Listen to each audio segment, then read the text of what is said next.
Shalom. Kali ini kita akan bahas satu topik tentang doa. Ya, coba kita renungkan ya. Kenapa kita perlu berdoa?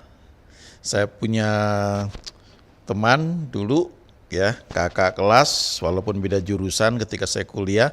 Saya masih ingat ya, dia pernah tanya kepada saya dengan beberapa teman kami yang suka persekutuan di kampus. Dia bilang, ngapain sih kumpul-kumpul, ya ngapain sih doa? Lalu dia bilang, saya makan nggak doa tetap kenyang, tetap sehat ya. Jadi kenapa perlu doa? Nah, memang kalau dibanding dulu ya dengan sekarang ya pengertian saya tentang doa sudah banyak sekali berubah. Dulu doa itu tidak lebih dari satu kesempatan untuk curhat ya, untuk menyampaikan permohonan, untuk mungkin untuk ngomel malah ya. Ya. Jadi baru belakangan belajar doa itu adalah persekutuan dengan Tuhan ya. Nah, pertanyaan berikutnya ini, why is prayer important ya? Tadi kan kenapa sih mesti berdoa ya?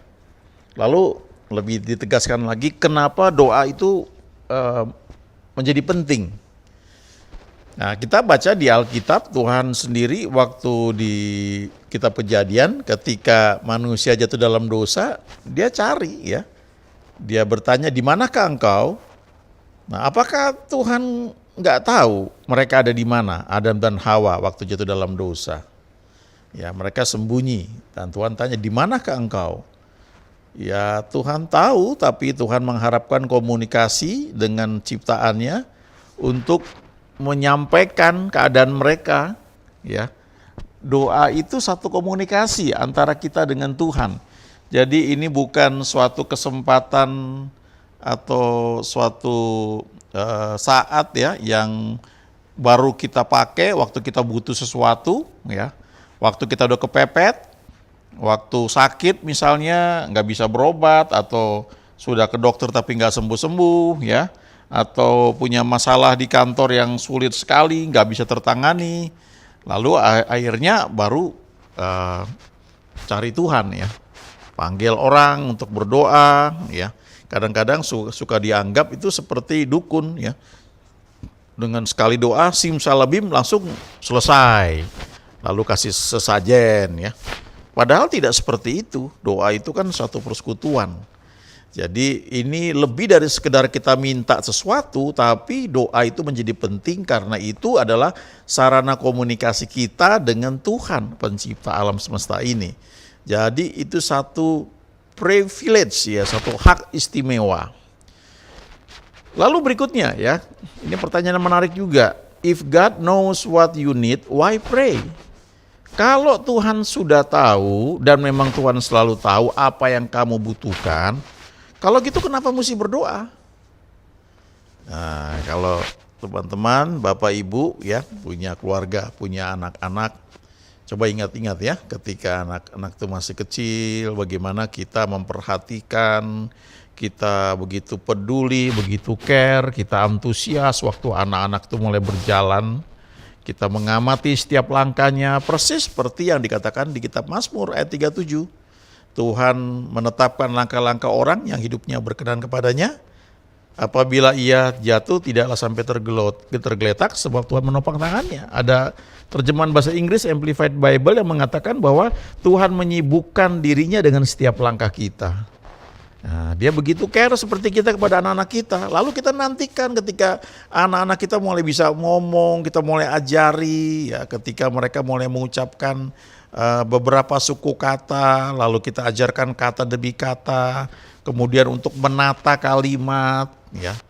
Kita tahu ya kebutuhan anak-anak kita pada jam sekian mereka perlu makan, kemudian mereka perlu tidur ya. Ya, kita yang dari kecil itu sebagai orang tua memperhatikan gitu, care, peduli. Tapi sementara itu juga kita mau mengharapkan anak-anak kita tuh berkomunikasi ya dengan kita. Nah, ketika Tuhan menciptakan manusia, Dia tidak hanya menciptakan manusia itu sebagai satu ciptaannya toh, tapi Dia berharap ada komunikasi. Dan kita bisa nyatakan kebutuhan kita itu lewat doa. Jadi ada komunikasi. Ya, ada pertanyaan berikutnya lagi nih ya. Why pray if everything is predestined atau destined nih bacanya ini. Tapi ini soal predestinasi, artinya ada satu paham dalam kekristenan kelompok tertentu yang percaya bahwa semuanya sudah ditetapkan oleh Tuhan dari awal. Karena memang ada ayatnya di Efesus 1 ya. Ia telah menetapkan dari semula untuk memilih kita sebelum dunia dijadikan. Jadi sebelum kita ada, sebelum dunia dijadikan, sudah dipredestinasi dulu, ya, sudah ditetapkan dahulu. Nah dari sini kemudian muncul satu pengertian, satu paham. Dulu juga saya sempat bingung ya ketika kami sama-sama belajar dengan kakak rohani juga masih belum ngerti gitu ya. Jadi apa gunanya kita menginjili orang ya? Kalau orang itu sudah ditentukan untuk binasa ya binasa, kan ada ayatnya juga bilang begitu, ya. Ditetapkan untuk binasa dia akan binasa. Lalu buat apa kita memberitakan kabar baik? Lalu pada saat itu kesimpulan kami yang sangat masih sederhana sekali ya adalah kita nggak tahu nih di antara mereka ini yang sudah ditetapkan akan selamat yang mana, jadi kita nginjil aja gitu ya, seperti itu. Tapi belakangan saya baru belajar bahwa pengertian predestinasi ini adalah Tuhan sudah mengetahui dari sejak awal siapa yang nantinya akan memilih ikut Dia dan siapa yang nantinya akan menolak Dia.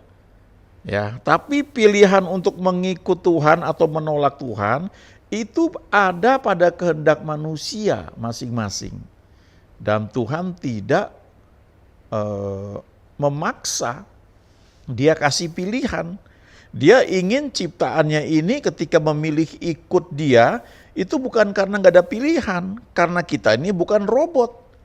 Ya, misalnya di kitab Kejadian, waktu manusia diciptakan, itu kan ada pohon pengetahuan baik dan jahat. Lalu ada pohon kehidupan, kesannya tuh ditaruh dua-duanya di tengah taman. Lalu kenapa ketika Tuhan melarang manusia supaya jangan makan buah pengetahuan baik dan jahat itu, kenapa nggak dipasang di situ kawat berduri, nggak dipasang arus listrik tegangan tinggi, atau dibuat jauh ditaruh di kutub ya? Tapi kenapa mesti ditaruh di tengah taman dan dibiarkan ketika manusia itu digoda ya oleh iblis? Nah, belakangan saya belajar karena itulah ujiannya. Kalau kita punya kehendak bebas tuh kita mau ikut Tuhan tuh karena bukan gak ada pilihan lain. Tapi karena kita memilih untuk ikut Dia. Sama seperti kayak orang misalnya, nih gurauannya kalau lagi pacaran ya atau sudah menikah. Kenapa kamu menikah dengan saya? Ya, dia gak ada pilihan lain lagi. Ya jadi itu apa namanya, gak enak banget kalau dibilang begitu ya. Ya, harus ada kehendak bebas yang bisa digunakan. Nah, tapi Tuhan sudah tahu dari awal siapa yang akan ikut Dia. Jadi itu seolah-olah dari pandangan Tuhan itu sudah ditetapkan ya dalam pemikiran kita, sepertinya Tuhan milik kita, jadi kita kayak robot gitu, sudah nggak punya pilihan bebas lagi. Nah dari sini ada yang berpikir sekali selamat tetap selamat, lalu yang lain menentang, oh itu hyper grace misalnya, tanpa mungkin mengerti yang disebut hyper grace itu apa ya. Lalu dengan gampang membuat label seperti itu.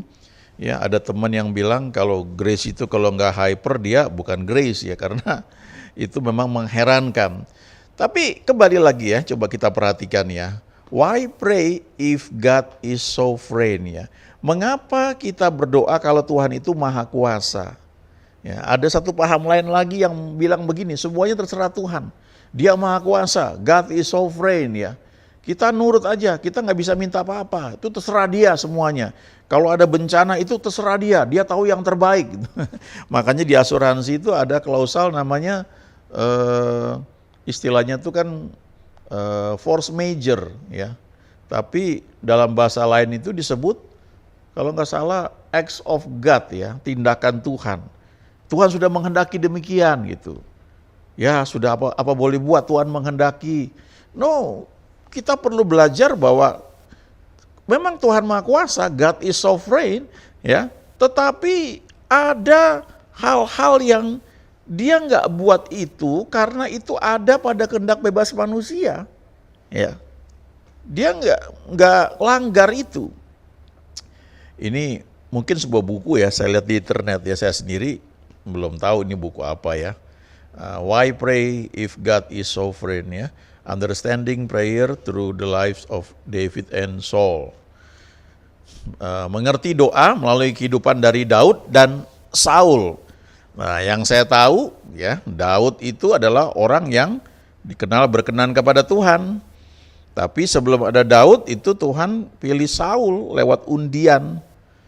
Kita bisa baca tuh di kitab 1 Samuel. Ya. Kemudian ketika Saul dipilih, dia memerintah selama 40 tahun. Sama seperti Daud juga selama 40 tahun.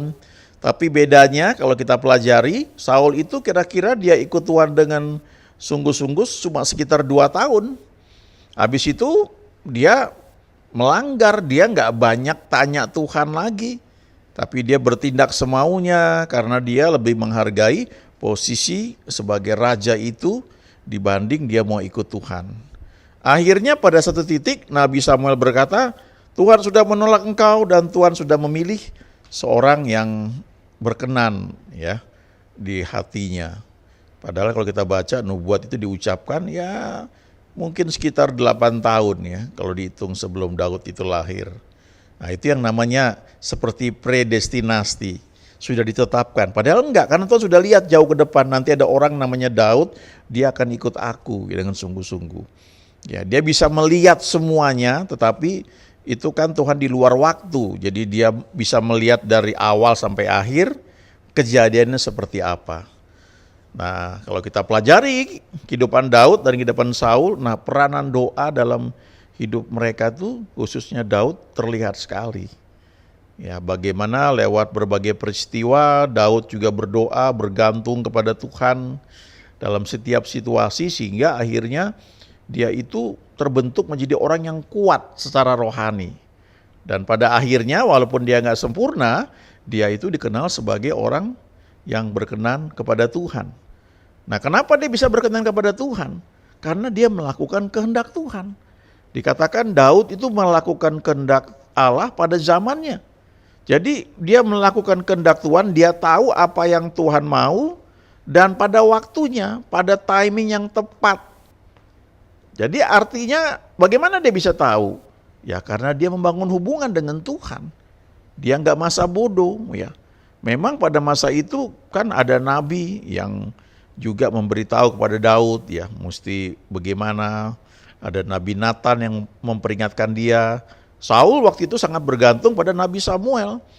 Tapi karena selanjutnya dia sudah lebih mementingkan untuk menjadi raja, selanjutnya dia berperang.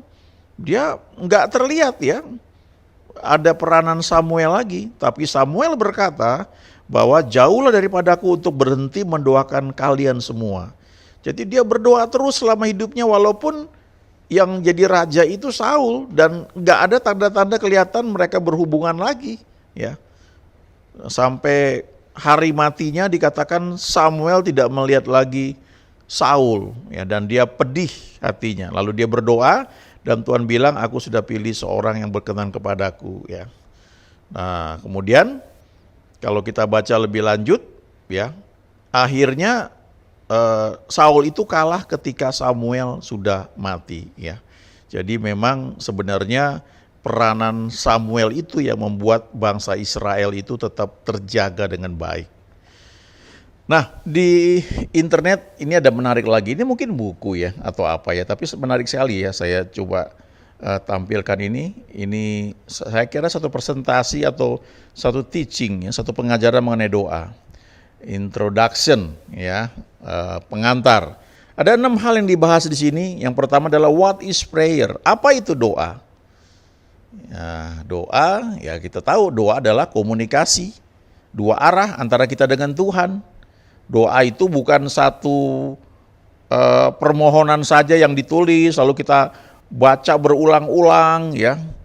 Qomat kamit kita bawa ke tempat pertemuan doa, doa puasa, minta ditumpangin tangan, terus kita minta berkali-kali. Bahkan ada teman yang bilang ada istilahnya doa keroyokan, kita keroyok Tuhan gitu ya. kita mobilisasi, kayak kita membuat satu gerakan memaksa Tuhan menjawab doa ya. Nah, apakah seperti itu? Enggak seperti itu. Doa itu komunikasi dua arah ya. Kita bicara ya, kita berdiam diri, kita mendengar Tuhan bicara di hati kita. Ada ayat, ada firman, bisa juga lewat lagu, bisa lewat orang lain, bisa lewat nubuat ya. Lalu kita memberikan respon, itu doa ya. Kalau kita baca di Kisah Rasul pasal 13 misalnya, ada satu kebiasaan murid-murid waktu itu, yaitu mereka suka berdoa dan berpuasa, melayani Tuhan, ministering unto God. Nah, mereka bersekutu dengan Tuhan. Lalu Tuhan bicara, khususkan Barnabas dan Saulus untuk tugas yang telah kutetapkan bagi mereka. Setelah dengar itu mereka doa puasa lagi, baru tumpang tangan kepada Saulus dan Barnabas ya. Barnabas dan Saulus yang belakangan menjadi Paulus dan Barnabas ya. Itu doa, komunikasi dua arah ya, tidak satu arah.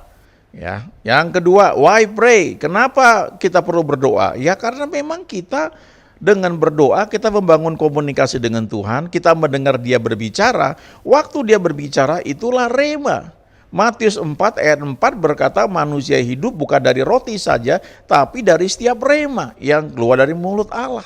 Artinya waktu kita berkomunikasi dengan Tuhan, waktu kita berbicara dan mendengar Dia berbicara kepada kita, ada rema, artinya itu membuat kita hidup, kita menikmati makanan rohani.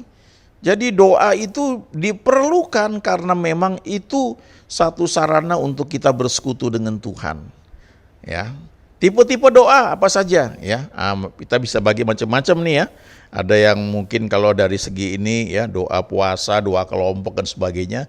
Tapi saya mau kasih mau bagikannya dari apa yang saya tahu jenis-jenis doa. Ya, yang pertama tuh the prayer of petition ya, doa permohonan.